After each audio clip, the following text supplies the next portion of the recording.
Gracias, Jesús. Muy bien, gracias a Dios. Amén. Bendigamos a Jesús una vez más. Bendigamos su nombre. Gracias, Jesús. Bendito sea tu nombre, Jesús. Santificado sea tu precioso nombre. Tu precioso nombre.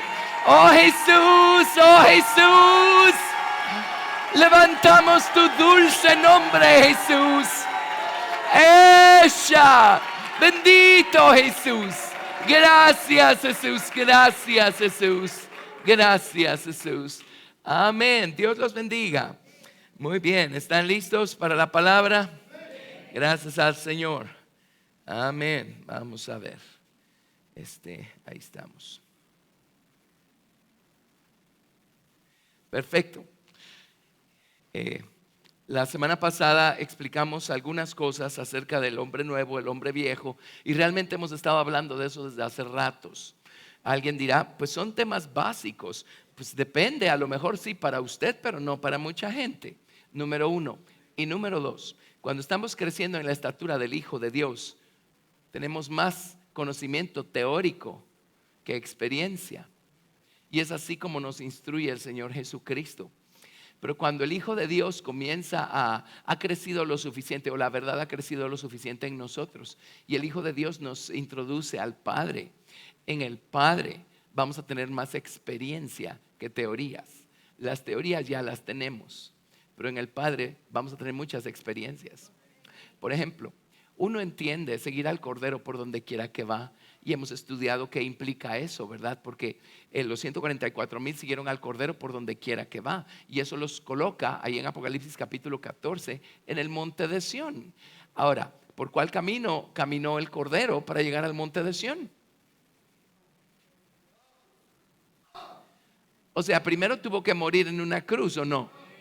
Y luego, ¿qué? Ese no es el monte de Sión, ese es el monte Gólgota. ¿Y luego qué pasó? Tuvo que descender al infierno y a la muerte. ¿Y entonces qué pasó? Tuvo que ser resucitado o levantado por la gloria del Padre. Entonces ¿qué pasó? Finalmente llegó al monte de Sión.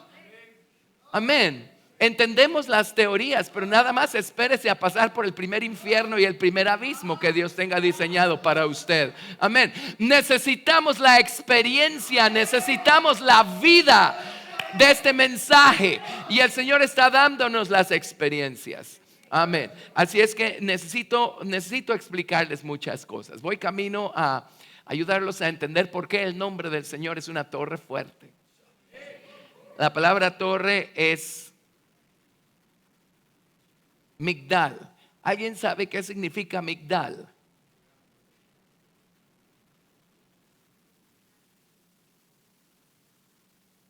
Pirámide.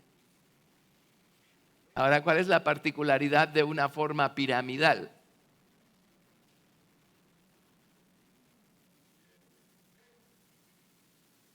Tiene 4 lados. ¿Por qué? Estoy en Proverbios 18:10.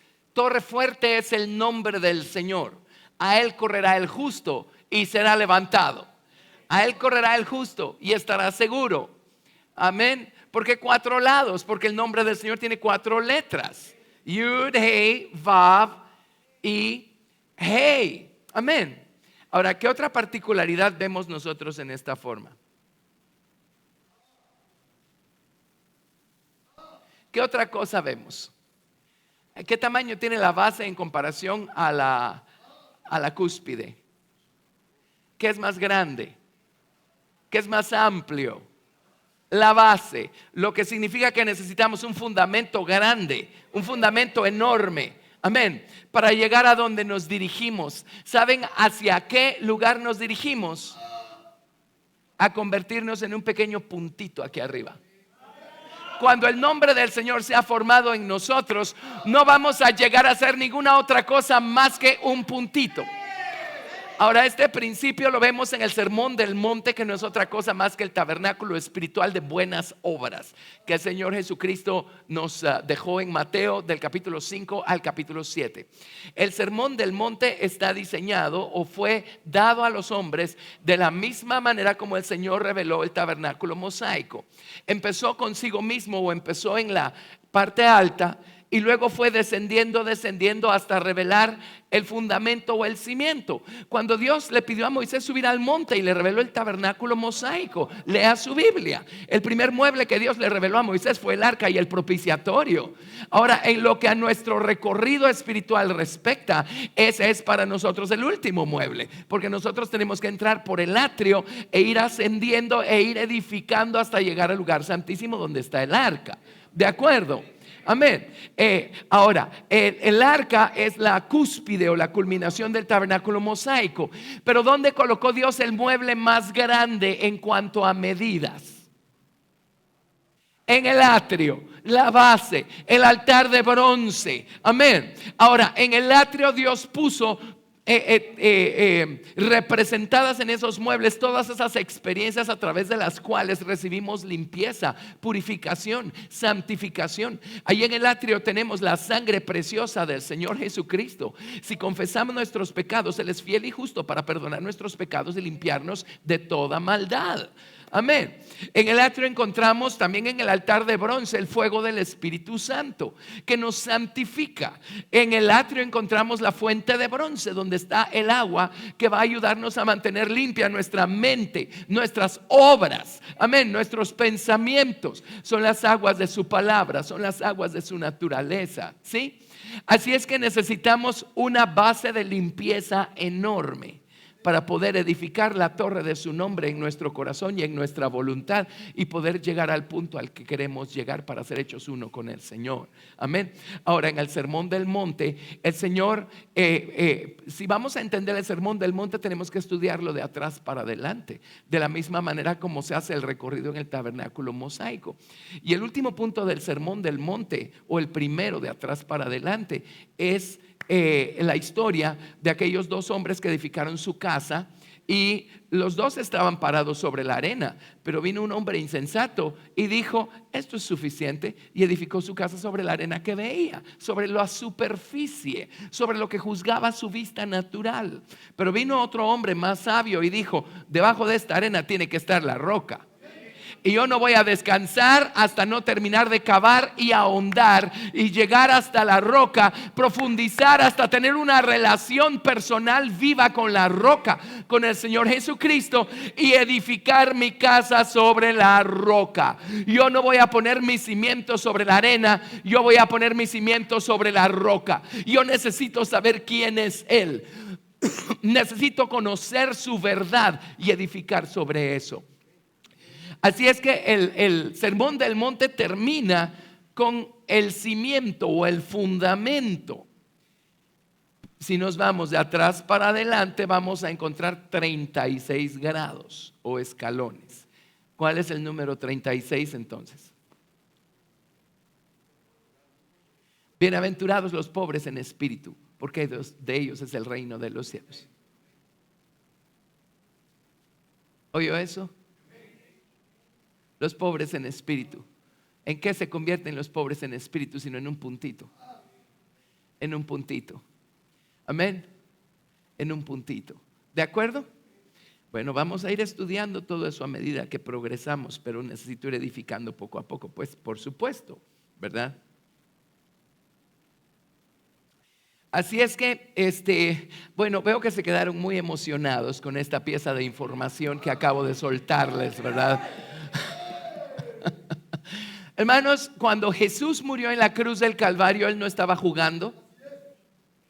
Usted estaba en la mente del Señor Jesucristo cuando Él estaba muriendo en la cruz del Calvario. Cuando Él vino y lo salvó a usted, Él no estaba jugando un juego. Amén. Cuando Él lo limpió a usted con su sangre, Él no estaba jugando un juego. Amén. Amén. Este camino en el que estamos no es un juego. La nueva ciudad no es un juego. Nuestro llamamiento eterno no es un juego. Estamos tocando cosas eternas, eternamente importantes, trascendentales. Amén. Gracias a Dios por eso. Así es que no agarren este camino como si fuera un juego. Amén. tómenlo en serio, el Señor viene pronto. Ya el Señor lo dijo por su Espíritu, el Señor viene pronto, viene más pronto de lo que nos imaginamos. Alguien dirá, ¿cómo lo sabe? Solo lee el periódico, solo saque su periscopio y mire encima de las aguas a ver qué descubre flotando en el mar. Y va a descubrir cosas que no quiere ni ver. Entonces mejor baje su periscopio y siga poniendo sus ojos en Jesús. Y no deje de navegar en las aguas de la palabra de Dios hasta que la verdad lo ahogue, lo inunde, lo cubra. Amén. Ya no juguemos un jueguito doble. No podemos darnos ese lujo. El Señor viene muy pronto. Alguien dirá, ¿y qué si me arrepiento un minuto antes que el Señor venga? Maravilloso, lo va a agarrar arrepentido. Pero todo el tiempo que el Señor le concedió para poder crecer y madurar en la estatura espiritual del Señor Jesucristo, se habrá perdido para siempre. Alguien dirá, ¿y qué si me voy al cielo sin mucha estatura espiritual? Bueno, usted va a ser eternamente pobre. No, esa no es la palabra que se usa, perdón. Eternamente pequeño. Amén. Cuando voltee a ver y vea un montón de gente eternamente grande a su alrededor y usted se ve eternamente pequeño, entonces va a llorar.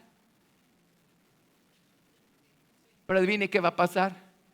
Va a venir el Señor Jesucristo y va a enjugar toda lágrima de sus ojos. ¿Y qué le va a decir? Oye, ¿y aquí para qué estás llorando? Aquí ya no es momento para llorar. El tiempo lo tuviste, pero no lo aprovechaste. Aquí ya no se llora. Amén. Y pues vamos a tener que ser instruidos en teorías, por supuesto. Y qué emocionante va a ser entender todas esas teorías maravillosas, ¿verdad? Pero adivine qué, allá ya no las puede practicar. Allá no va a tener la experiencia. Al cielo no llega uno a practicar este camino. Allá en el cielo no hay enemigos para practicar eso de amarás a tu enemigo. Allá en el cielo no hay obstáculos como para haber experimentado tropezar, caerse, pero allí afirmar nuestra elección por Cristo y decir, oye, enemiga mía, aunque caí, me levantaré. Amén. ¿Sí? Aunque more en tinieblas, Jehová será mi luz. El tiempo para practicar este mensaje es aquí y ahora. Esto es todo lo que tenemos, lo único con lo que contamos. Amén. Sí, no sé si lo voy a desmoronar con esto que voy a decir, pero no existe ¿cómo se dice? Ay, Dios mío, se me fue la palabra. ¿Cómo se llama cuando uno se muere y resucita dentro de otro cuerpo? Gracias, reencarnación, se me había ido la palabra. Que bueno, no es una palabra que necesite tener en mi mente, ¿verdad? Ahora, si usted está triste porque acaba de descubrir que no existe la reencarnación, mejor alégrese. Miren allá afuera cómo crean toda clase de invenciones para excusar el vivir como quieren y encontrar una salida para en algún momento enderezar la cosa, ¿verdad? Pues aquí yo soy así porque así nací, esto me tocó, pero en mi próxima vida voy a reencarnar, yo no sé, a lo mejor como un pajarito o quién sabe qué. Amén. Y ahí voy a enderezar todo lo que hice mal acá. Pues le tengo noticias. Está establecido que el hombre muera una sola vez y después de esto el juicio. Eso lo dice el libro de Hebreos. Amén. Lo que estoy diciendo es redimamos el tiempo, aprovechemos el tiempo. Este tiempo es todo lo que tenemos y el Señor viene pronto. Queda poco tiempo. Amén. Yo veo con mucho deleite gente a quienes Dios toca y empiezan a correr rapidísimo, porque entiendo que ellos no tienen. Yo llevo 30 y tantos años de estar en este camino. Bendito sea Dios, sin perder el tiempo. Amén. Entonces pues no esperen que yo ore hoy igual que hace 30 y pico de años, ¿verdad? O que yo alabe al Señor en la misma dimensión que hace 30 y pico de años, o que entienda mi Biblia igual que como la entendí hace 30 y pico de años. Amén. Amén. Pero veo con mucho deleite cómo Dios toca a las personas, las salva, las pone en el camino y se van rapidísimo porque ya no tienen 30 y pico de años para correr. Pero por el otro lado veo con horror personas que si Dios les diera 854 años seguirían perdiendo el tiempo. Amén. No perdamos el tiempo. Estamos teniendo una visión de lo que estoy tratando de transmitir. Amén. Si es así, démosle gloria al Señor. ¡Hey! Gracias, Jesús. Gracias, Jesús. Ahora, gracias a Dios, estamos en un mensaje en el que recibimos respuestas y obtenemos recursos para poder correr nuestra carrera, para poder caminar el camino, ¿sí?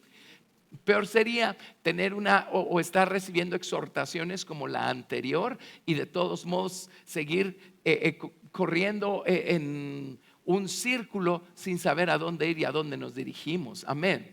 Pero aquí sabemos por la gracia de Dios a dónde queremos ir y a dónde nos dirigimos. Amén.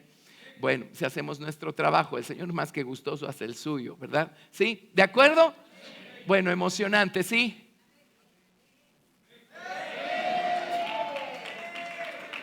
A mí sí me emociona. Si me hubieran exhortado así desde el día 1, hubiera empezado todavía antes a volar.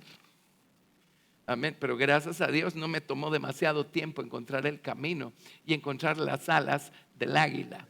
Amén. Para empezar a volar. Así es que bueno, simplemente volemos, apurémonos, ya no perdamos el tiempo. Todo lo que usted ve con sus ojos naturales es temporal. Si usted lo ve con sus ojos naturales es porque es temporal. Todo lo temporal va a pasar. Amén. Lo que no vemos con nuestros ojos naturales, eso va a permanecer para siempre. Es allí donde tenemos que fijar los ojos del Espíritu, que es la fe. Amén. Es allí donde debemos enfocarnos y es allí donde debemos darle nuestro tiempo, nuestro esfuerzo, nuestra energía. Y que de lo temporal, porque pues tenemos que comer, tenemos que abrigarnos, tenemos que transportarnos, pues sí, por supuesto, pero no pierda la perspectiva. No pierda la perspectiva. Dele a cada cosa su lugar. Amén. Gracias a Dios. Muy bien. Ok.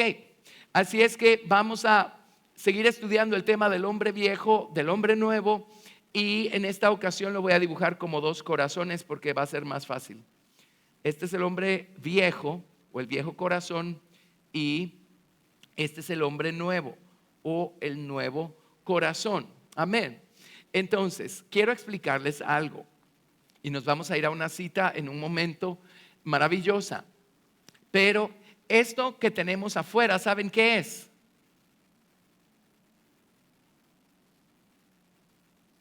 Es un vaso de barro.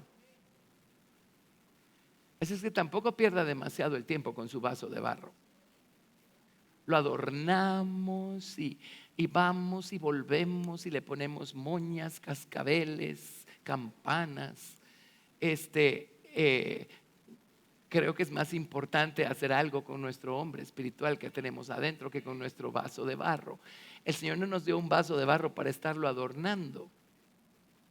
Dijo que lo cubriéramos, por supuesto, pero no nos dijo que lo estemos adornando. Ese no es el propósito del vaso de barro. ¿Saben qué tenemos adentro?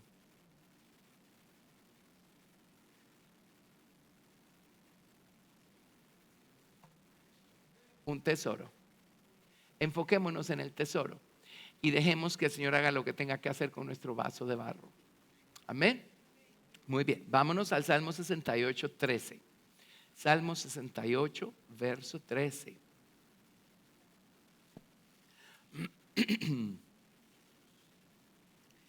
Salmo 68, verso 13.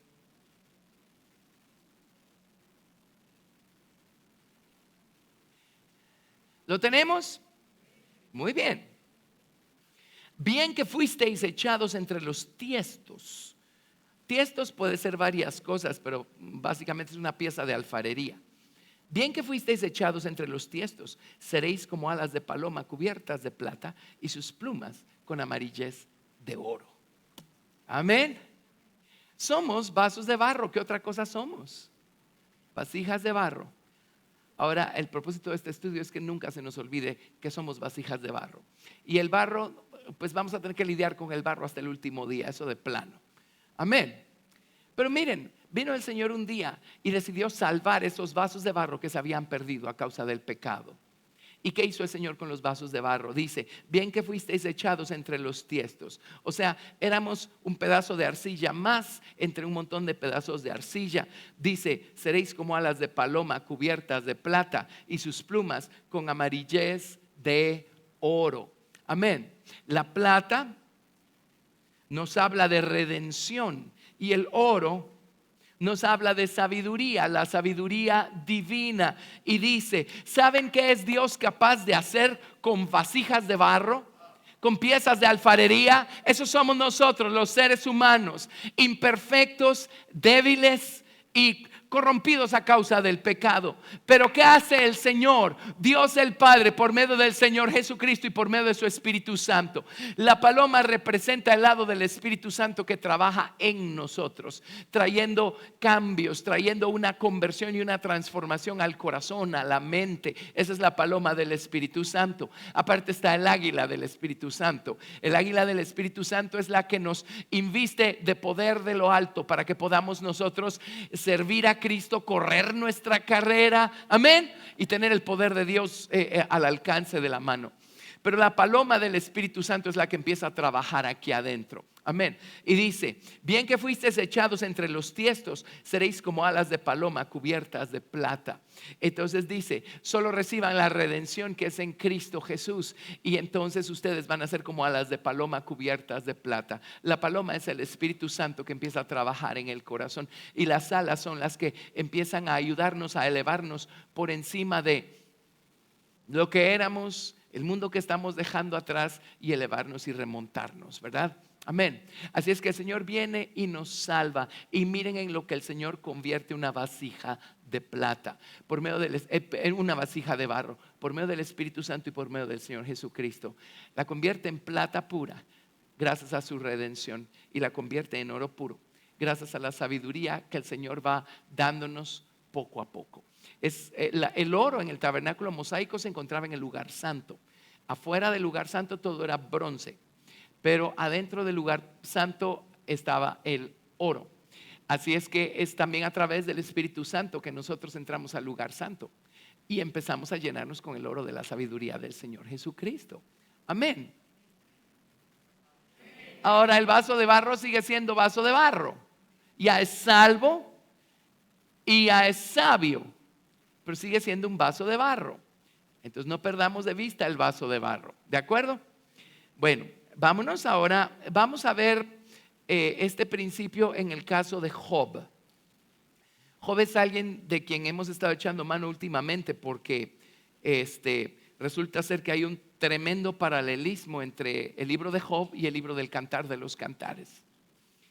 Y Job recorrió un camino tremendo y nos enseña unas lecciones increíbles. Job. Y empecemos en Job capítulo 1, verso 1. Dice Job capítulo 1, verso 1.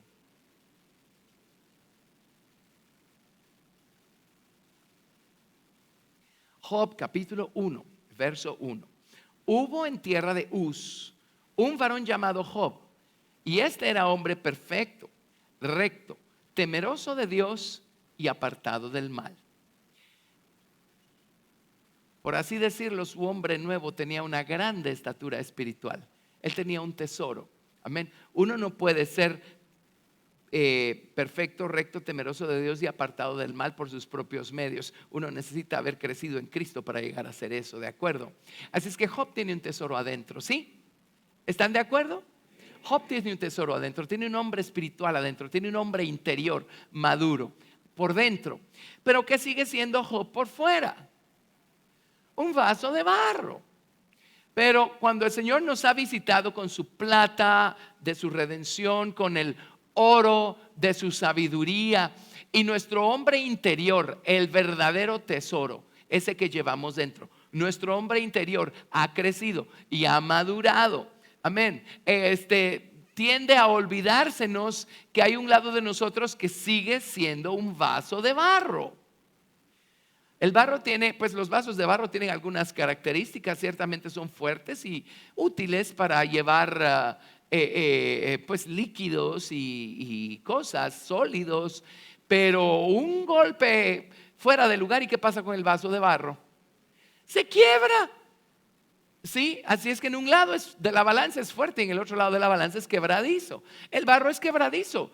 Es una cosa muy frágil. Así es que nosotros tenemos que estar conscientes de que no importa cuánto de Cristo tengamos dentro, por el otro lado tenemos algo muy frágil todavía. Amén. O sea, nunca vamos a dejar de depender del Señor Jesucristo. Amén. Entonces Job tenía su hombre espiritual, su hombre nuevo, digámoslo así. Su hombre interior era maduro, de tal manera que Job era perfecto, recto, temeroso de Dios y apartado del mal. Pero Job todavía era un vaso de barro. Eso no ha cambiado. Entonces en Job capítulo 2, del verso 1 al 8, dice, Dios permitió que el diablo tocara las posesiones de las que Job estaba rodeado, incluyendo a su propia familia, a sus propios hijos. Y Job tenía suficiente estatura espiritual para decir: Jehová dio, Jehová quitó, sea el nombre de Jehová bendito. Amén. Pero en el capítulo 2, Dios, sabiendo que Job necesitaba un poquitillo más de presión, llega el diablo delante de Dios otra vez. Y Dios le dice al diablo: ¿has considerado a mi siervo Job? Sigue siendo recto, perfecto, temeroso de Dios y apartado del mal. Y tú me incitaste a hacerle lo que le hice, y él aún retiene su integridad. Entonces viene el diablo y dice: déjame tocar su cuerpo, vamos a ver si no blasfema en tu misma presencia. Bueno, le dijo el diablo: con mucho gusto, tócalo, nada más no me lo mates. Perdón, le dijo Dios al diablo: gracias, tócalo, nada más no me lo mates. Alguien dirá: qué horror, ¿Dios es capaz de hacer eso? Dios es capaz de hacer eso y más. Respondamos como Job: ¿qué pues? ¿Recibiremos lo bueno de Dios y lo malo no lo recibiremos?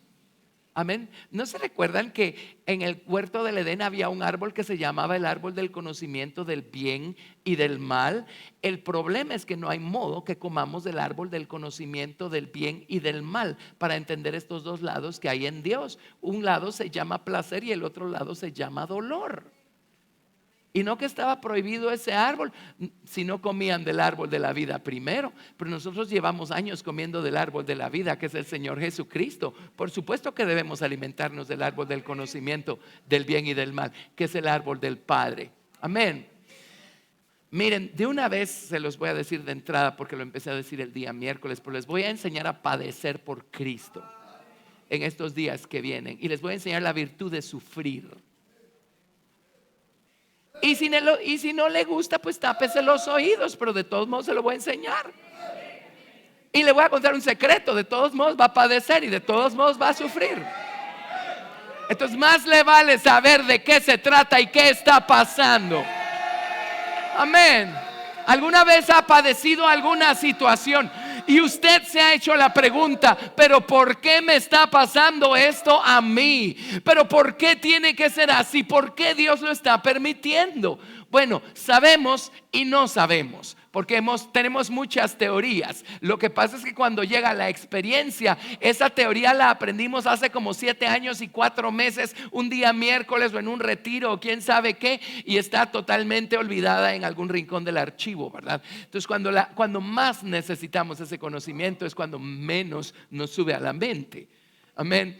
Pero el Señor nos va a ayudar y vamos a aprender varias cosas. Vamos a aprender cuán valioso o cuán costoso es el nombre del Señor Jesucristo. Amén. El nombre del Señor Jesucristo es costoso. La Nueva Jerusalén es costosa. Y se supone que estamos aprendiendo a seguir al Cordero por donde quiera que va. Y se supone que estamos siguiendo las huellas del Cordero. Y se supone que nos sabemos de memoria en el libro de Filipenses capítulo 3, cuando Pablo dice: a fin de conocerle y el poder de su resurrección y la participación de sus padecimientos, si de alguna manera llegase yo a ser semejante a él en su muerte. Amén. Así que quiero explicarles todo eso. Quiero explicarles por qué Dios permite que seamos quebrantados. Cuando Dios permite que seamos quebrantados por una situación, por una persona, cuando Dios permite que seamos quebrantados, ¿qué es lo que Dios está buscando quebrantar? ¿Nuestro hombre interior o nuestro hombre nuevo que está adentro, o nuestra vasija de barro? Gracias, lo tienen. Entonces, como que es importante, ¿verdad? Y miren, si no se quiebra nuestra vasija de barro, no puede desarrollarse más nuestro hombre interior y manifestarse por fuera en nuestras obras, en nuestra conducta. Entonces Dios tiene que hacer algo con nuestra vasija de barro. Amén. Y Él sabe a quién mandar, cuándo mandarlo o qué situación crear para quebrantar nuestra vasija de barro. El problema es que empezamos a ver los pedazos y a ver nuestra vasija de barro y decimos: ¡ah! ¡Qué terrible lo que me está pasando! Porque solo estamos enfocados en el hombre exterior. Amén. Pero si entendemos que la razón por la que Dios quiebra nuestro hombre exterior es porque Dios quiere que crezca aún más nuestro hombre interior, entonces pues no digo que no lloremos, pero por lo menos no vamos a hacer los grandes aspavientos que hacemos. Ni vamos a empezar a murmurar en contra de la gente o a culpar a alguien. Vamos a estar enfocados y vamos a entender qué está pasando. Ahora, ¿están de acuerdo con que Cristo viene pronto? Quiere decir que todo lo que no nos dejamos quebrantar desde el día de nuestra salvación para acá, Dios va a tener que hacerlo de aquí al arrebatamiento.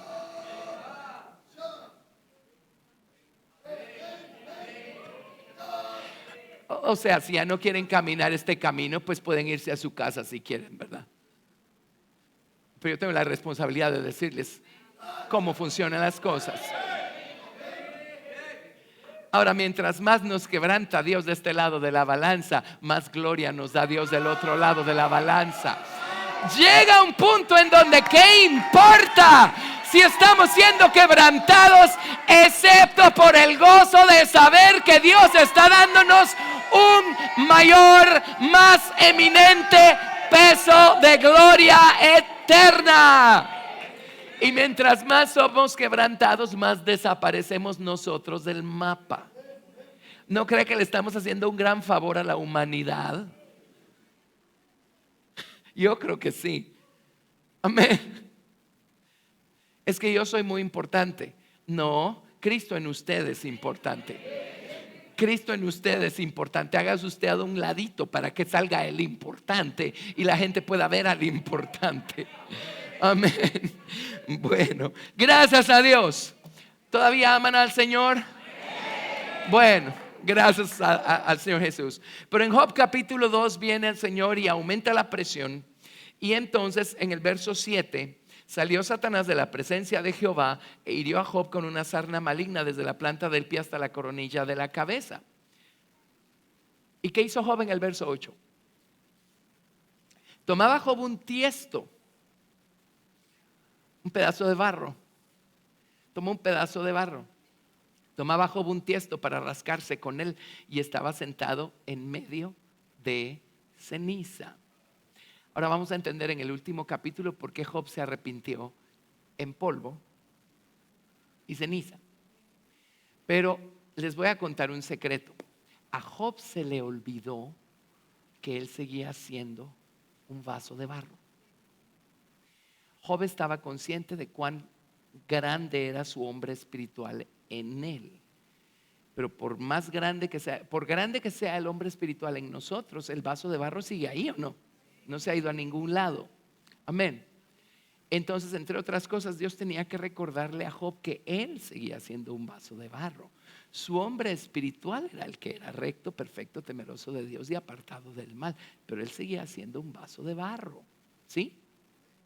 Bueno, miren, ¿no les ha pasado que cuando más espirituales nos creemos, de repente manda Dios un martillito por ahí? ¡Pic! ¡Pua! ¿Y cómo va a ser que a estas alturas de mi vida y esto? Bueno, a lo mejor se nos estaba olvidando que todavía éramos vasos de barro, ¿verdad? Ok, entonces Job tomó un tiesto. Ahora, ¿por qué se estaba rascando con un pedazo de barro? Porque Dios estaba buscando desde el día 1 darle una lección.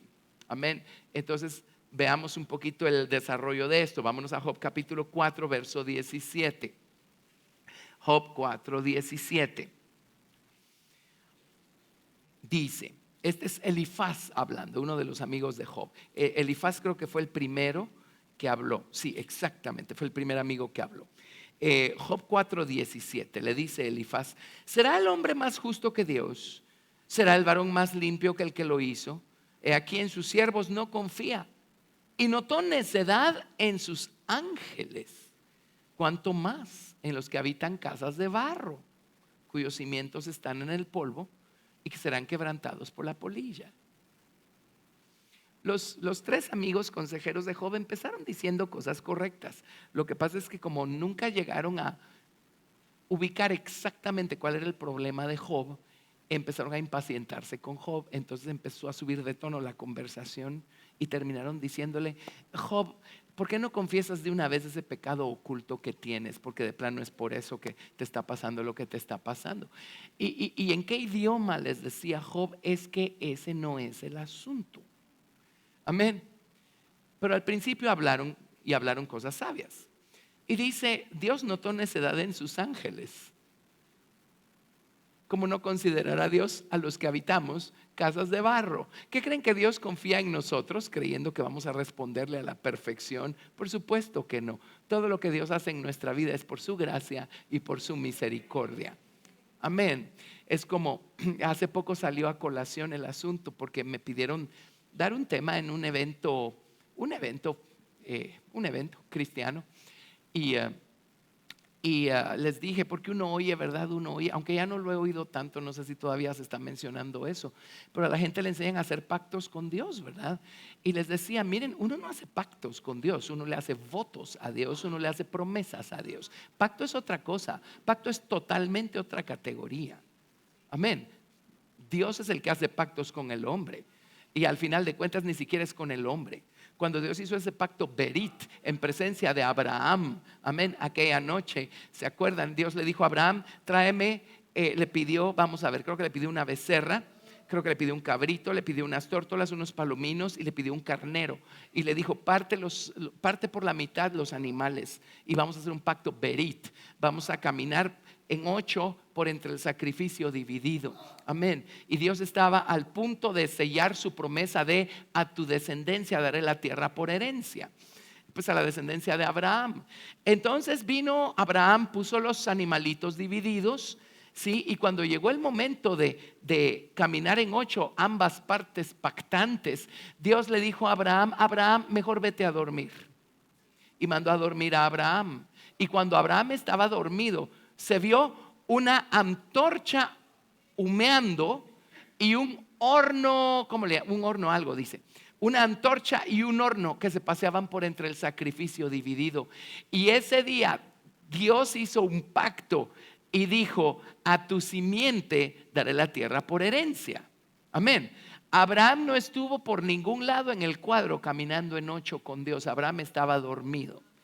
Ahora, ¿por qué se vio una antorcha humeando y un horno?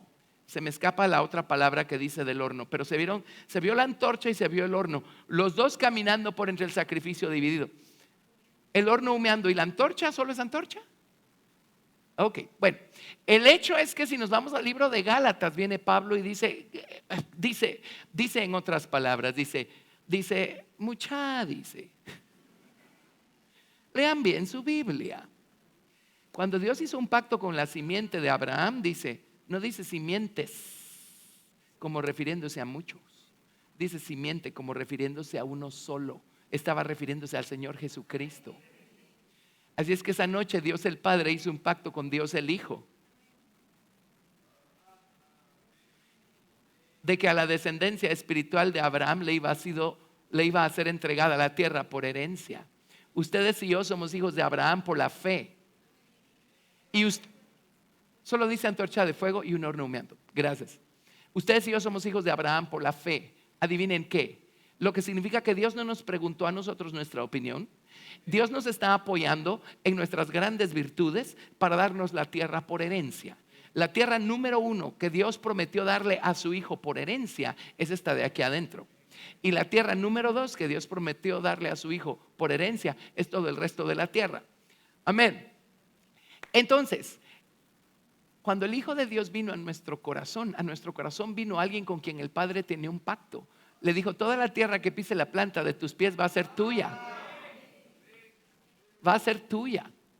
Amén. Y estas actitudes que yo tengo también, pues es parte de toda su tierra. Amén. A lo que voy es que nosotros no estamos en el cuadro cuando Dios estableció sus promesas y cuando Dios decidió empezar una buena obra en nosotros, la cual Él prometió terminar para el día de Jesucristo. Nosotros no estábamos en el cuadro. Dios lo está haciendo por amor a su nombre. No porque nosotros nos portemos muy bien o seamos maravillosos. Por supuesto, si dejamos de portarnos bien, no vamos a darle a Dios espacio para completar su obra. Entonces sí habrá sido culpa nuestra. Amén. Pero ¿qué quiero decir? El hombre no hace pactos con Dios. Dios es más inteligente que eso. Si no confía ni en sus ángeles, ¿cómo va a confiar en el hombre que el hombre va a cumplir con sus pactos? Amén. Pero aquí tenemos, es una de las primeras cosas que le dice Elifaz a Job. Le dice: Job, nosotros solo somos personas que habitan casas de barro. ¿Qué otra cosa somos? En Job capítulo 10, verso 8.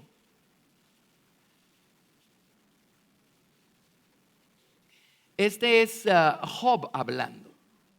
Job capítulo 10, del 8 al 12 dice: tus manos me hicieron y me formaron, y luego te vuelves y me deshaces. Aquí ya estaba sintiendo Job la presión, ¿verdad?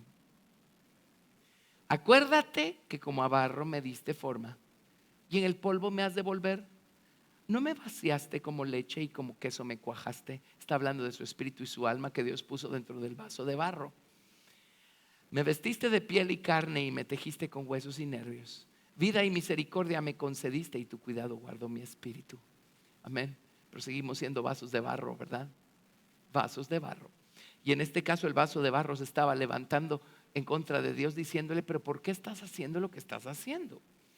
En Job 33, 6.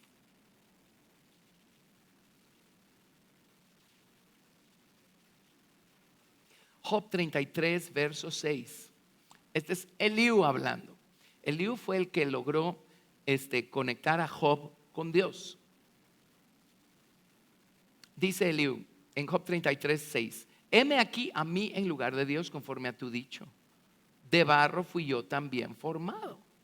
He aquí mi terror no te espantará, ni mi mano se agravará sobre ti.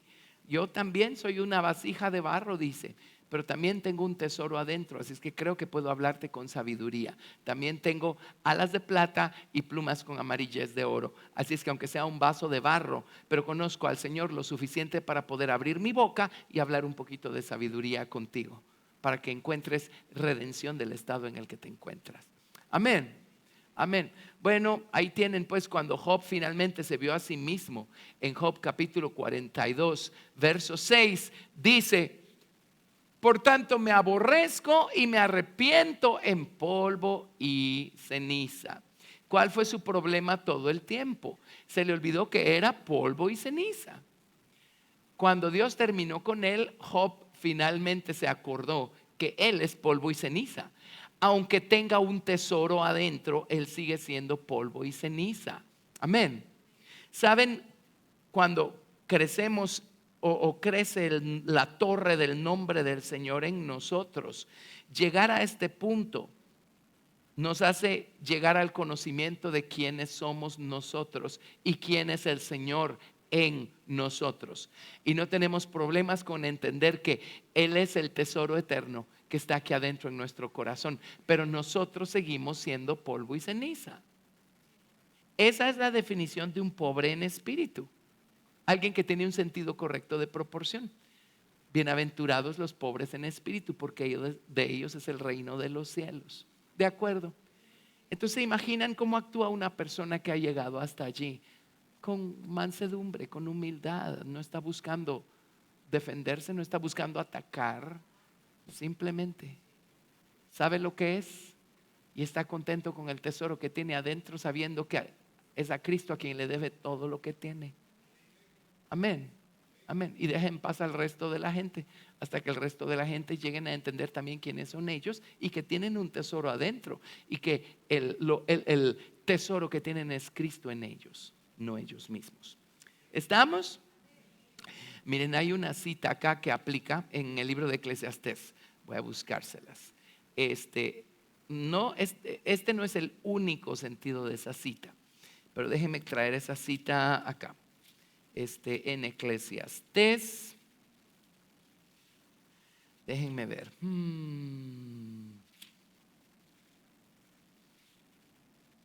Vamos a ver, se las tengo que buscar porque ahorita pensé en esa cita. Es donde dice que Dios ha puesto eternidad en el corazón de ellos. A ver.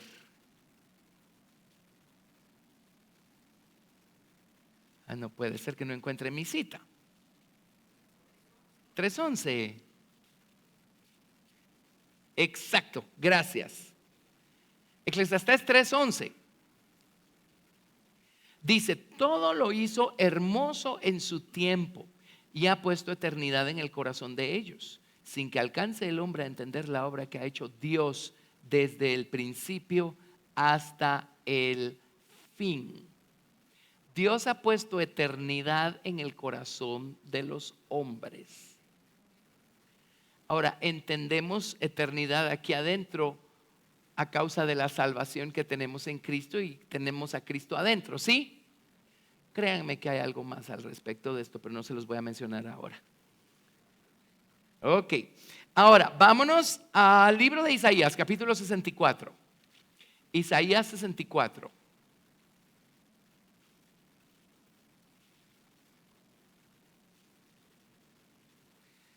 Isaías capítulo 64.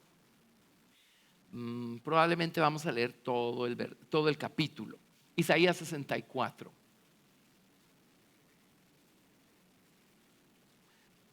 Solo sigo edificando encima de lo que hemos estado estudiando todo este año, básicamente, que es el hombre nuevo y el hombre viejo. Amén. Necesitamos ubicarnos. Estamos demasiado acostumbrados a darle al hombre viejo el espacio que no debemos estarle dando, el cuidado que no debiéramos estarle dando. Amén. Reaccionamos mucho con nuestro hombre viejo, pero por tener un hombre nuevo lo suficientemente maduro, tenemos toda clase de argumentos espirituales para justificar nuestras actitudes carnales. Pero necesitamos ubicarnos y llamarle a las cosas por lo que son. Isaías 64:1. Oh, si rompieses los cielos y descendieras, y a tu presencia se escurriesen los montes, como fuego abrasador de fundiciones, fuego que hace hervir las aguas, para que hicieras notorio tu nombre a tus enemigos, y las naciones temblasen a tu presencia. Cuando haciendo cosas terribles, cuales nunca esperábamos, descendiste, fluyeron los montes delante de ti. Ni nunca oyeron, ni oídos percibieron, ni ojo ha visto a Dios fuera de ti, que hiciese por el que en él espera. Y esta es la cita que cita Pablo en Primera de Corintios, cuando dice: cosas que ojo no vio ni oído oyó son las que Dios tiene preparadas para los que le temen. Dice: saliste al encuentro del que con alegría hacía justicia, de los que se acordaban de ti en tus caminos. He aquí tú te enojaste porque pecamos. En los pecados hemos perseverado por largo tiempo. ¿Podremos acaso ser salvos? Si bien todos nosotros somos como suciedad, y todas nuestras justicias como trapo de inmundicia, y caímos todos nosotros como la hoja, y nuestras maldades nos llevaron como viento. Y ven, o sea, se estuvieron justificando, pero todas sus justicias y todas nuestras justicias son como trapos de inmundicia. Dice, perdón, nadie hay que invoque tu nombre, que se despierte para apoyarse en ti, por lo cual escondiste de nosotros tu rostro y nos dejaste marchitar en poder de nuestras maldades. Ahora pues, Jehová, tú eres nuestro Padre, nosotros barro, y tú el que nos formaste. Así que obra de tus manos somos todos nosotros. Amén. Al pueblo de Israel se le olvidó que Dios era el alfarero y que ellos eran la vasija de barro. Y empezaron ellos a actuar como que ellos eran Dios. Entonces Dios tuvo que ponerlos en cintura, ¿verdad? Y luego, bueno, suficiente. Dice verso 8 nuevamente: ahora pues, Jehová, tú eres nuestro Padre, nosotros barro, y tú el que nos formaste. Así que obra de tus manos somos todos nosotros. Amén. Ahora vayámonos a Isaías 29:13.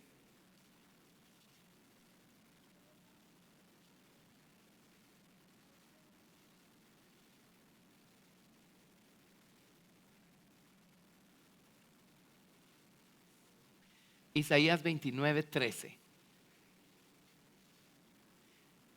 Dice pues el Señor, porque este pueblo se acerca a mí con su boca y con sus labios me honra, pero su corazón está lejos de mí y su temor de mí no es más que un mandamiento de hombres que les ha sido enseñado. Por tanto, he aquí que nuevamente excitaré yo la admiración de este pueblo con un prodigio grande y espantoso, porque perecerá la sabiduría de sus sabios y se desvanecerá la inteligencia de sus entendidos. Está hablando del pueblo de Israel, ¿verdad? Hay de los que se esconden de Jehová encubriendo el consejo y sus obras están en tinieblas y dicen, ¿quién nos ve? ¿Quién nos conoce? Y aquí entre paréntesis tenemos un caso clásico de gente llena de teorías, pero sin ningún tipo de práctica, sin ningún tipo de experiencia. ¿Por qué se alejó el pueblo de Israel acá en la Biblia de Dios como lo hizo? Teorías no les faltaron, pero ¿saben qué les faltó? Nuevamente la práctica o la experiencia, que es lo que hace que todo eso cobre vida. Amén. Ahora, nosotros no somos mejores que ellos. Podemos estar llenos de teoría y no tener la práctica. Tarde o temprano terminamos saliéndonos del camino, no importa cuánto sepamos. Y es más, como ya se los dije, mientras más sabemos, más peligro corremos de agarrar principios espirituales para justificar nuestras actitudes carnales. Pero eso no es poner en práctica la palabra de Dios. Amén. Muy bien. Dice, verso 16, dice, vuestra perversidad ciertamente será reputada como el barro del alfarero. ¿Acaso la obra dirá a su hacedor, no me hizo? Dirá la vasija de aquel que la ha formado, ¿no entendió? Entonces, Israel es el vaso de barro. ¿Qué le estaban diciendo al Señor su hacedor? Número uno, ¿qué estaban diciendo? Dios no me hizo. Como para que yo tenga que rendirle cuentas a Él. ¿El qué tiene que ver conmigo? ¿Sí? Es como algunos espíritus que el Señor Jesucristo reprendió en su paso por este mundo. ¿Se acuerdan que algunos espíritus le decían, ¿y nosotros qué tenemos que ver contigo? ¿Se acuerdan? Sí, supongo que nada más que Jesús los hizo, ¿verdad? ¿Y nosotros qué tenemos que ver contigo? ¿Cómo así? Jesús los hizo. Eso ya significa que toda la creación tiene algo que ver con el Hijo de Dios, el Señor Jesucristo. Pero viene el barro y le dice a su hacedor, tú no me hiciste. Y luego, ¿qué más le estaban diciendo? Dirá la vasija de aquel que la ha formado, ¿no entendió? ¿Alguna vez nos hemos enojado con Dios? A ver, seamos sinceros. Gracias. Y una de las primeras cosas que pretendemos es, como tú no tuviste cuidado de mí, quiere decir que yo no te importo. Así es que ahora déjame en paz, yo voy a hacer mi propia cosa. ¿Es cierto o no es cierto? ¿Verdad que es cierto? O sea, Dios no me hizo, ¿verdad? Dios no tiene nada que ver conmigo ni yo con Él. Y la segunda cosa que le dice el barro al alfarero es, ¿qué no entiendes? Y yo te voy a explicar un poquito mi situación porque veo que tú no la entiendes. ¿Lo ven? Qué fácil se nos olvida que somos vasijas de barro. Pero todo lo que tenemos aquí del otro lado, eso es Cristo en nosotros. Amén. Pero nosotros somos vasijas de barro. Ahora, el hombre nuevo también somos nosotros. Necesito aclarar eso. Es Cristo en nosotros quien le dio el nacimiento a este hombre nuevo y quien le ha dado el crecimiento a este hombre nuevo. El hombre nuevo también somos nosotros. Amén. Ok, no perdamos eso de vista. Vámonos a Isaías 45. Isaías 45. Verso 9 para resumir y no tener que leer todo el contexto acá. Isaías 45, 9. Hay del que pleitea con su hacedor, el tiesto o el recipiente de barro con los tiestos de la tierra. Dirá el barro al que lo labra. A ver, ¿qué está diciendo ahora? ¿Qué haces? Y un día al Señor se le ocurre hacer algo con nosotros y ¿qué le decimos? ¿Qué haces? ¿Qué estás haciendo? Bueno, ¿quién es más listo? ¿El barro o el alfarero? ¿Quién tiene un plan maestro? ¿Quién sabe qué está haciendo? Amén. Dice, o tu obra no tiene manos. Hay del que dice al padre, ¿por qué engendraste? Y a la mujer, ¿por qué diste a luz? Es básicamente lo que le estaban diciendo a Dios, ¿verdad? ¿Qué haces? Cuando Dios elige hacer cosas, las cosas que elige hacer. Vámonos a Romanos capítulo 9, verso 14. Romanos 9, 14. Porque aquí citan esto, pero sale de una forma muy bonita. Romanos 9, 14.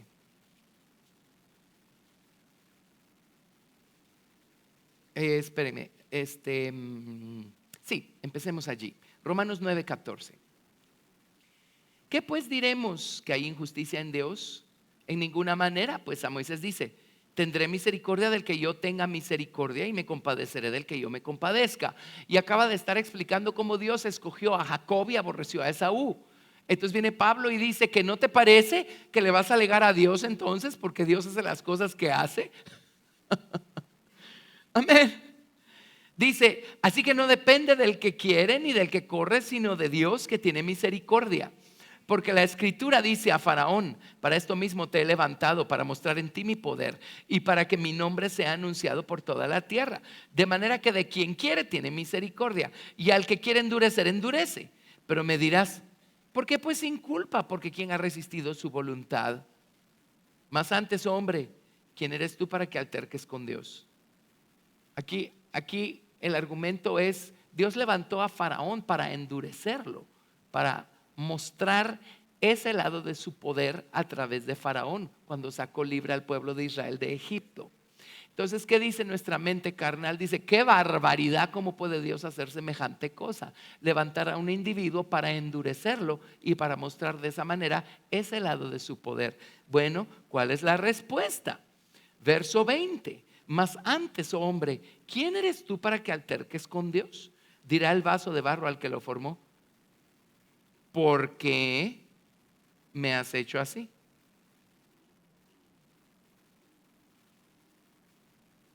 ¿Sí? ¿O no tiene potestad el alfarero sobre el barro para hacer de la misma masa un vaso para honra y otro para deshonra? Y que si Dios, queriendo mostrar su ira y hacer notorio su poder, soportó con mucha paciencia los vasos de ira preparados para destrucción, y para hacer notorias las riquezas de su gloria, las mostró para con los vasos de misericordia que él preparó de antemano para gloria, a los cuales también ha llamado, esto es a nosotros, no solo de los judíos, sino también de los gentiles.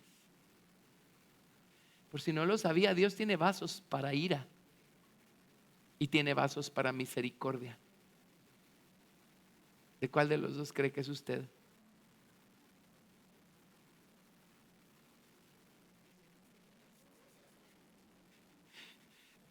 Creo que es evidente que usted es un vaso de misericordia, ¿verdad?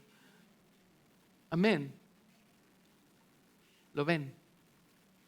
¿Qué estamos tratando de decir con esto? ¿A cuenta de qué le alegamos a Dios nosotros? ¿A cuenta de qué nos enojamos con Dios? ¿A cuenta de qué le decimos, Señor, yo creo que tú no entiendes, te voy a explicar? Pero ¿verdad que así tratamos a Dios? Amén. Esto es, ¿saben por qué? Porque todavía estamos en proceso de edificar la torre de su nombre en nuestra vida. Todavía andamos como por acá, o a lo mejor andamos por acá, quién sabe por dónde andamos. Pero cuando llegamos aquí arriba, no tenemos ningún problema en entender que nosotros somos el barro, Él es el alfarero. En otras palabras, nosotros somos su obra, Él es el que hace la obra.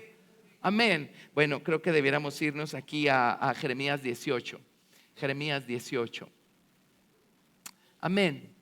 ¿Saben por qué nos peleamos con la gente? Con otros. ¿Saben por qué? Porque creemos ser, salud, algo más que una vasija de barro. ¿Saben por qué exigimos de la gente? Porque creemos que somos algo más que una vasija de barro. ¿Están de acuerdo conmigo? ¿Verdad que es cierto? Y si nos peleamos con la gente y exigimos de la gente, por supuesto que nos vamos a pelear con Dios y le vamos a exigir a Dios. Pero esto es porque su naturaleza o su nombre todavía está en proceso de ser edificado en nosotros para que lleguemos a entender quién es Él y quiénes somos nosotros. Jeremías 18, del 1 al 6. Palabra de Jehová que vino a Jeremías diciendo: levántate y vete a casa del alfarero, y allí te haré oír mis palabras. Y descendí a casa del alfarero, y aquí que él trabajaba sobre la rueda, y la vasija de barro que él hacía se echó a perder en su mano. ¿Qué creen que hizo? ¿Qué creen que hace el Señor cuando algo se le echa a perder? ¿Se pone a llorar como que no hay nada que hacer? No. Dice, y volvió y la hizo otra vasija, según le pareció mejor hacerla. Agarró el barro y dijo: no, esta forma no está bien. ¿Entonces saben qué hizo? Yo no sé si la metió otra vez al fuego, si la pasó por el agua. Algo hizo para hacer maleable otra vez el material, ¿verdad? Amén. Lo que sí hizo fue pasarlo por sus manos y empezar a ejercer presión donde tenía que ejercer presión. Empezar a apretar donde tenía que apretar. Y ese proceso hizo que finalmente ese vaso de barro adoptara la forma adecuada, apropiada que Dios quería. Amén. Gracias, Jesús. Entonces vino a mí palabra de Jehová diciendo: no podré yo hacer de vosotros como ese alfarero, oh casa de Israel, dice Jehová. He aquí que como el barro en la mano del alfarero, así sois vosotros en mi mano, oh casa de Israel. Amén. Así es que, y qué bueno, y nosotros también somos vasijas de barro en las manos de Dios, ¿sí? Amén. Bueno, eso es para introducir 2 Corintios 4. Pero no les voy a poder dar todo 2 Corintios 4 en esta tarde, pero les voy a dar una cita de ahí. Vámonos a 2 Corintios capítulo 4. 2 Corintios 4. Hemos estado enfocándonos en el hombre nuevo que tenemos adentro del hombre viejo. Pero decidí detenerme un poquito y explicarles un poquito más acerca del hombre viejo que todavía tendremos hasta el día que sea el arrebatamiento. Amén. Este es el vaso de barro. Ok. Entonces, 2 Corintios capítulo 4. Tengo algunos minutos todavía. Entonces leamos desde el verso 1. 2 Corintios 4:1. Por lo cual, teniendo nosotros este ministerio, según la misericordia que hemos recibido, no desmayamos. Antes bien renunciamos a lo oculto y vergonzoso, no andando con astucia ni adulterando la palabra de Dios, sino por la manifestación de la verdad, recomendándonos a toda conciencia humana delante de Dios. Pero si nuestro evangelio está aún encubierto, entre los que se pierden está encubierto, en los cuales el Dios de este siglo cegó el entendimiento de los incrédulos, para que no les resplandezca la luz del evangelio de la gloria de Cristo, el cual es la imagen de Dios. Y hemos estudiado cómo Leviatán puso un velo en la mente de todas las naciones, ¿verdad? De todas las gentes, y hasta que Cristo lo quita. Verso 5. Porque no nos predicamos a nosotros mismos. Si nos predicáramos a nosotros mismos, ¿qué estaríamos proyectando y predicando? El vaso de barro. Amén. ¿Que no ven que ya llegué? Que aquí estoy yo. Solo veo un vaso de barro. Amén. Y viene Pablo y dice: nosotros no nos predicamos a nosotros mismos. Amén. No es eso lo que interesa. Dice: sino a Jesucristo como Señor, y a nosotros como vuestros siervos, por amor de Jesús. Amén. Y un vaso de barro sirve para el servicio de los hombres, porque ahí puede uno verter agua o poner grano, harina o aceite, un montón de cosas. Amén. Así es que si somos vasos de barro, vamos a servir de algo. Dice: porque Dios, que mandó que de las tinieblas resplandeciese la luz, es el que resplandeció en nuestros corazones para iluminación del conocimiento de la gloria de Dios en la faz de Jesucristo. Así como un día en Génesis 1:3 Dios dijo: sea la luz, y fue la luz. Un día llegó Génesis 1:3 a nuestra vida de manera personal y Dios dijo: sea la luz, y fue la luz. Y llegó Jesucristo a nuestra vida. Así es que tenemos a Jesucristo en nosotros, ¿sí? Desde el día que el Señor dijo: sea la luz, tenemos a Jesucristo adentro. Verso 7. Pero tenemos este tesoro en vasos de barro, para que la excelencia del poder sea de Dios y no de nosotros. Amén. Entonces Pablo no estaba desenfocado, él no estaba predicándose a él mismo. Él dice: yo solo soy el vaso de barro, solo soy la vasija, y tan soy de barro que por un lado el barro aguanta, pero por el otro lado el barro es frágil. Denle un pequeño golpe al barro y el barro va a descubrir cuán frágil, cuán débil es. Amén. Nosotros solo somos vasos de barro, pero miren lo que Dios ha depositado dentro de este vaso de barro. El Señor ha puesto su gloria. Cristo vive aquí adentro. Amén. Ahí está su Espíritu Santo. ¿Sí? Así es que todo el poder es de Dios, toda la gloria es para Dios. Nosotros seguimos siendo el vaso de barro. Es Cristo quien importa, Cristo quien interesa, a Cristo a quien tenemos que dar a conocer, a quien tenemos que proyectar, quien tiene que salir en nuestra conversación, en nuestra conducta, en nuestras acciones, en nuestras actitudes. Todo lo demás es solo un vaso de barro. No importa cuánto lo adorne, sigue siendo algo frágil, algo débil, algo quebradizo. Amén. Amén. Así es que ubiquémonos y trabajemos en edificar a Cristo en nosotros. Ok. Entonces, dice: pero tenemos este tesoro en vasos de barro, para que la excelencia del poder sea de Dios y no de nosotros, que estamos atribulados en todo, mas no angustiados, en apuros, mas no desesperados, perseguidos, mas no desamparados, derribados, pero no destruidos, llevando en el cuerpo siempre por todas partes la muerte de Jesús, para que también la vida de Jesús se manifieste en nuestros cuerpos. Quiebren este vaso de barro y ¿saben qué va a pasar? Más va a proyectarse Jesús y más vamos a entender que nosotros somos tremendamente débiles, pero la razón por la que vivimos es porque tenemos aquí adentro vida eterna, vida de resurrección, vida abundante. Amén. Miren qué débiles somos, miren qué frágiles somos. ¿Por qué permite el Señor el ponernos en situaciones en las que vamos a descubrir cuán frágiles somos? Es para hacer a un lado nuestra débil humanidad y entender que es por Cristo que nosotros vivimos. Amén. Amén. Dice verso 12: de manera que la muerte actúa en nosotros y en vosotros la vida, dice. Ahora no se está quejando. Y cuando leemos esto decimos: ala, así que tremendo el llamamiento del apóstol Pablo, pero eso no es para mí. Si nos vamos a ver en la nueva ciudad, vamos a tener que aprender a dejar que Dios quebrante nuestro vaso de barro. Amén. Ahora, ¿por qué dice de manera que la muerte actúa en nosotros y en vosotros la vida? Dice: porque mientras más nos matan el cuerpo, más se proyecta Cristo, más sale el poder de Cristo, más sale la gloria de Cristo de nosotros. Amén. ¿Lo ven? Bueno, y dice, 2 Corintios capítulo 4, verso 15: porque todas estas cosas padecemos por amor a vosotros, para que abundando la gracia por medio de muchos, la acción de gracias sobreabunde para la gloria de Dios.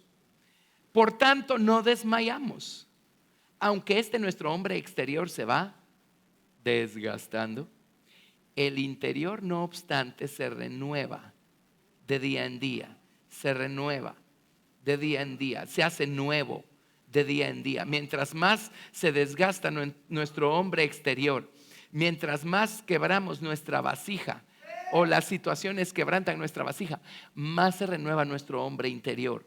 Porque esta leve tribulación momentánea produce en nosotros un cada vez más excelente y eterno peso de gloria, no mirando a nosotros las cosas que se ven, sino las que no se ven, pues las cosas que se ven son temporales, pero las que no se ven son eternas. Amén. Ahora capítulo 5 verso 1, y ya me di cuenta que hasta aquí voy a poder llegar. Porque sabemos que si nuestra morada terrestre, este tabernáculo, está hablando del vaso de barro, se deshiciere, tenemos de Dios un edificio, una casa no hecha de manos, eterna en los cielos. Por esto también gemimos, deseando ser revestidos de aquella nuestra habitación celestial. Amén. Les cuento que nuestra habitación celestial ya la llevamos por dentro, nada más que todavía no hemos sido revestidos por ella. ¿De acuerdo? Pero un día la muerte le va a dar el golpe mortal, valga la redundancia, a nuestro vaso de barro. Y entonces se va a manifestar toda la gloria del nuevo hombre que tenemos por dentro. Y si crecimos lo suficiente en Cristo, amén. La Biblia dice que en la resurrección de los muertos es similar a la gloria de las estrellas, a la gloria de la luna, a la gloria del sol. Amén. Y la Biblia dice: los justos resplandecerán como el sol en el reino del Padre.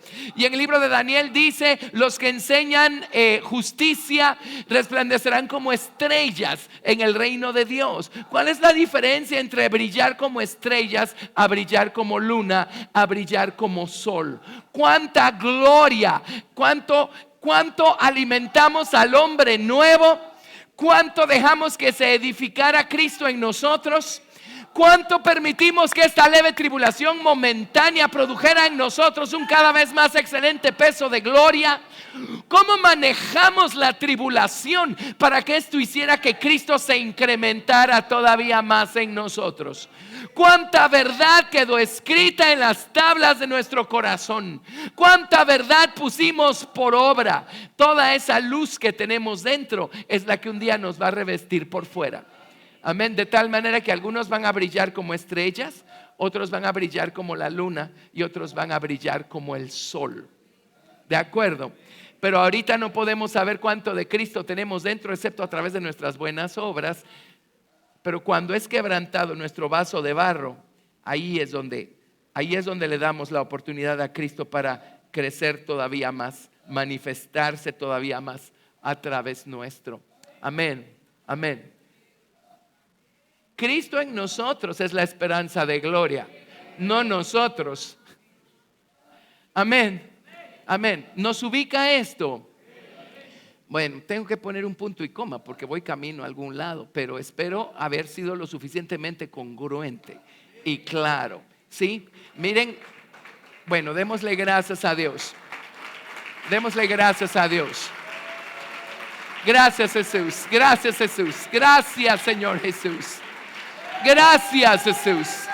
Gracias, Jesús. Gracias, Jesús. Gracias, Jesús. Gracias, Jesús.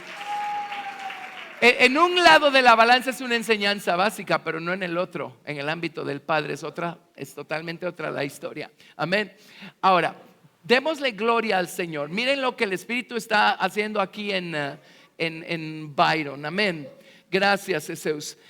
Vamos a ponernos en pie y voy a orar. Le voy a pedir al Señor que abra los ojos de nuestro entendimiento y nos ayude a ver con claridad lo que estamos escuchando en este día, ¿sí? Nos ayude a ver con claridad lo que estamos escuchando. Amén, amén. Para que ya no nos ocupemos del barro de la manera como nos ocupamos del barro, para que nos empecemos a ocupar del hombre nuevo que está aquí adentro. Amén. Y por el otro lado entendamos, cuando el Señor está quebrantando el barro, que el Señor quiere darle un incremento a nuestro hombre espiritual, a nuestro hombre nuevo. ¿De acuerdo? Bueno, van a ir oyendo más de todo esto en estos días que vienen, porque queda muy poco tiempo y tenemos que acelerar el paso, ¿sí? Padre, en el nombre de Jesús, Señor, oro, Padre, que abras los ojos de nuestro entendimiento y nos ayudes a ver lo que estamos escuchando. Padre, ayúdanos, Señor, a tener una visión clara de quién es Cristo en nosotros. Señor Dios Santo, nuestro hombre nuevo. Ciertamente eso también somos nosotros. Nosotros también somos el hombre nuevo. Pero Padre, haznos no perder de vista el barro que todavía queda. Ayúdanos, Señor Dios Santo, a discernir el barro que tenemos, Señor, que llevamos encima. Padre Santo, perdónanos porque cuántas veces nuestro barro te ha preguntado a ti qué haces. Se ha cuestionado si tú acaso entiendes lo que estás haciendo con nosotros.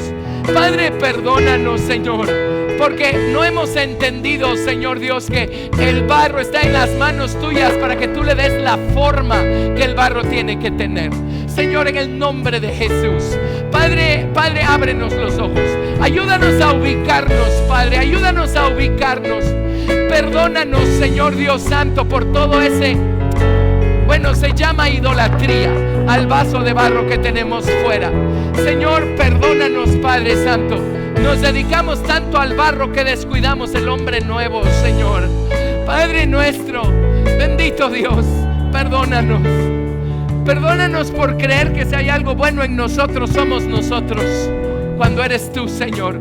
Padre Santo, gracias por el tesoro que has puesto en estos vasos de barro. Gracias por Cristo Jesús en nosotros, Señor, pero ayúdanos a crecer lo suficiente, Señor, para no desubicarnos y no perder el sentido de proporción y entender que el poder viene de ti, no de nosotros. Señor, la gloria es tuya, no nuestra, Señor, y nosotros somos simples vasos de barro, Señor. Padre, haznos entenderlo, Padre, para que esto incremente nuestra gratitud y nos haga agradecer de una manera más completa la obra que tú has hecho, Señor, en algo que sin Cristo no tiene gran valor, Señor. Gracias por el valor que tú le has dado a nuestra vida. Gracias por lo que tú nos estás haciendo ser. Ayúdanos a seguir edificando nuestro hombre nuevo, te lo rogamos, y a no perder de vista, pues, Señor Dios, la realidad de nuestra mortalidad humana que todavía está allí. Señor, gracias. Bendito Dios, gracias. Ubícanos, Señor, ubícanos, Señor, ubícanos. Te lo rogamos. Gracias por tu amor, por tu bondad, por abrirnos tu palabra, Señor, y por ayudarnos a apretar el paso en este último kilómetro del camino. Gracias, aclara nuestra visión, Señor. Bendito Dios, ayúdanos a ceñir nuestros lomos y a apresurar el paso. Te lo rogamos. Gracias por lo que hemos aprendido.